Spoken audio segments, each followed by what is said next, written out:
And this is what NRB is all about.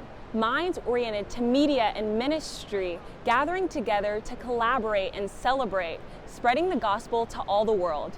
Former Clemson football player T. Higgins will play in the Super Bowl on Sunday, giving the Bengals wide receiver an opportunity to win a world title in just his second NFL season.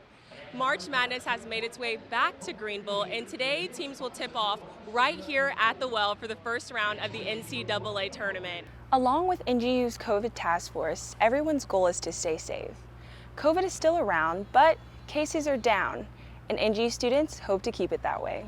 Staley saying Friday her group has to play better offensively to continue its run in the big dance. Now, a big playmaker for the Paladins is the senior Mike Bothwell. He's leading his team offensively, averaging 15 points a game, and after putting up 12 points, 4 rebounds, and 3 assists against the Citadel, he's really leaving his mark. It hasn't always been pretty, but Carolina has picked itself off the mat this time again this year and finds himself on the fringe of the NCAA tournament picture with 2 weeks to go. Understanding the study of microscopic tissues and the psychological effects of a disease or injury is usual for biology majors, but applying builder gel, top coat, and nail art may not be. One student has it all down pat.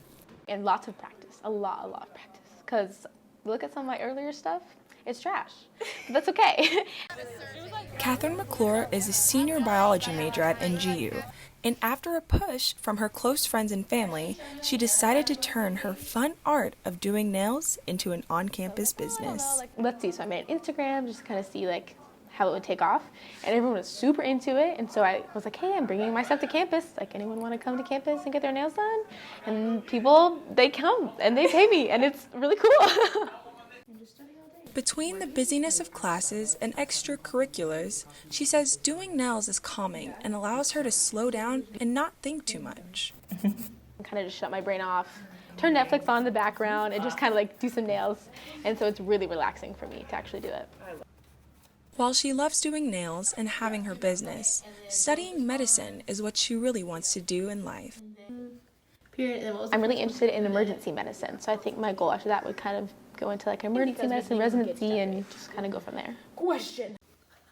What does that mean? Catherine loves doing nails on campus and hopes she can continue to progress in medicine studies and in her nail art. Early in the morning, as you're sleeping, NGU student athletes are already awake and have been for a while. But this time, it's not for early morning practice. Trouble bus. Once a week from 5 a.m. to 7 a.m., athletes file into Hendricks Athletic Center for COVID testing. NCAA guidelines require all student athletes to be tested regularly, and volleyball player Kelly Davis sees COVID testing as a helpful precaution for her and her teammates. As a student, I think we should be getting COVID tested. I'm fine with it, and I think it's the best way to ensure that we're still going to have our season and just to make sure that we're all staying healthy. Athletic trainer Andrea Davis says this testing is extremely beneficial for student athletes. The pandemic is still very active right now, and with the Delta variant going on, it is something that is still very vibrant right now. Cross-country runner Jacob Holcomb doesn't mind COVID testing every week, but one thing he wants to know is, why just athletes? Student athletes aren't the only one who can carry the virus, and so I do think it's a little bit extreme that we're the only ones who have to get tested, and I do understand that it's NCAA Conference Carolina and NGU athletic policy, but I do find it a little bit extreme that non-athletic people don't have to. NGU's protocols for keeping students safe are different from the NCAA's guidelines. According to NGU officials, on September 23rd, they asked that all students on campus diligently monitor themselves through self-screening instead of weekly testing. Whether you find COVID testing for college athletes to be preventative, helpful, or extreme, for now, they're still happening. Athlete testing once a week before the sun comes up.